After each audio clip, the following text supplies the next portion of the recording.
दरम्यान टीम इंडियाचं जल्लोषात स्वागत करण्यासाठी मुंबई नगरी ही सज्ज झाली आहे। मुंबई क्रिकेट असोसिएशन कडून जोरदार तयारी देखील करण्यात आली आहे। ओएसिस फर्टिलिटीच्या तज्ञांनी आयव्हीएफ उपचार पद्धतीद्वारे 1 लाखांहून अधिक जोडप्यांना मातृत्व प्राप्तीचा आनंद दिला आहे।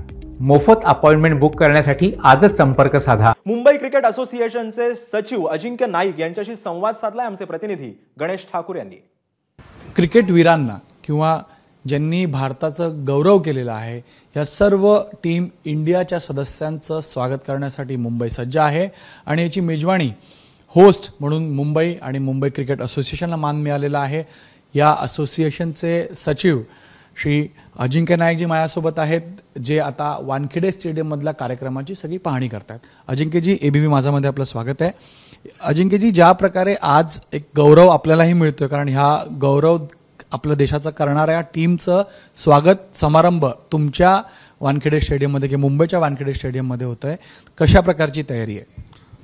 आम्ही आमच्यासाठी एक प्राऊड मोमेंट आहे, कारण मुंबई क्रिकेट असोसिएशन म्हणून आम्ही आज भारतीय टीमला जो BCCI आम्हाला मान दिला आहे तर आम्हाला होस्ट करण्याची अपॉर्च्युनिटी जी मिळाली आहे।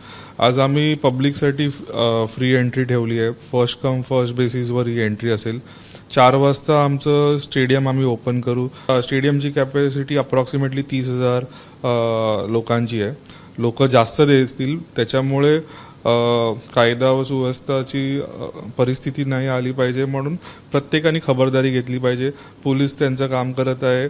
आम्ही ॲज अ असोसिएशन आमचे जे मेंबर्स आहेत ते त्यांचं इम्प्लिमेंटेशनमध्ये चांगलं काम करत आहेत।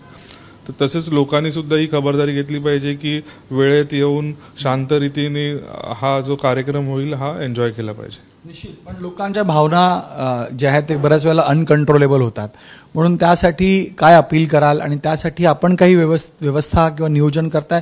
समजा स्टेडियम भरलं तर बाहेर उभं राहून पाहण्यासाठी काही व्यवस्था अशी होणार आहे? तर ही जी मिरवणूक सुरू होणार आहे ही NCPA वरनं वानखेडे स्टेडियमवर होणार आहे। तर हा जो रोड आहे हा पूर्ण ऑक्युपाय होणार आहे, प्लस स्टेडियममध्ये असलेली जागा, म्हणजे हा रस्ता आणि स्टेडियम हे आजचं मेन अट्रॅक्शन असेल, जे टीम इंडियासाठी बघण्यासाठी मुंबईकर आणि आजूबाजूचे जी शहर आहेत तिकडची लोक त्यांना बघायला येतील।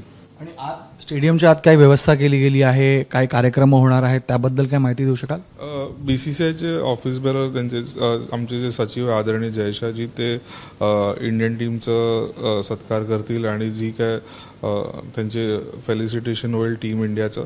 आणि आम्ही ॲज अ असोसिएशन म्हणून ग्राउंड लेवलला सगळं ऑर्गनाईज केलं आहे। लोकांसाठी पाण्याची व्यवस्था, छोट्या छोट्या गोष्टी, वॉशरूम्स असतील, ह्या सगळे क्लिनलीनेस असेल किंवा सुरळीतपणे कार्यक्रम कसा होईल। आणि मुंबई पोलीस मेजरली आम्हाला ह्या सगळ्या इम्प्लिमेंटेशनसाठी हेल्प करत आहे। तर हा कार्यक्रम चांगलाच होईल, कारण वानखेडे आणि मुंबई क्रिकेट असोसिएशननी ह्याच्या आधी सुद्धा असे मोठे कार्यक्रम होस्ट केलेत। कोणताही या कार्यक्रमाला, या सेलिब्रेशनला गालबोट न लागता मुंबई क्रिकेट असोसिएशन आपल्या या टीम इंडियाचं स्वागत आणि त्यांचं गौरव करू शकेल। कॅमेरामॅन विनय राजभरसह गणेश ठाकूर, एबीपी माझा, मुंबई। एबीपी माझा, उघडा डोळे बघा नीट।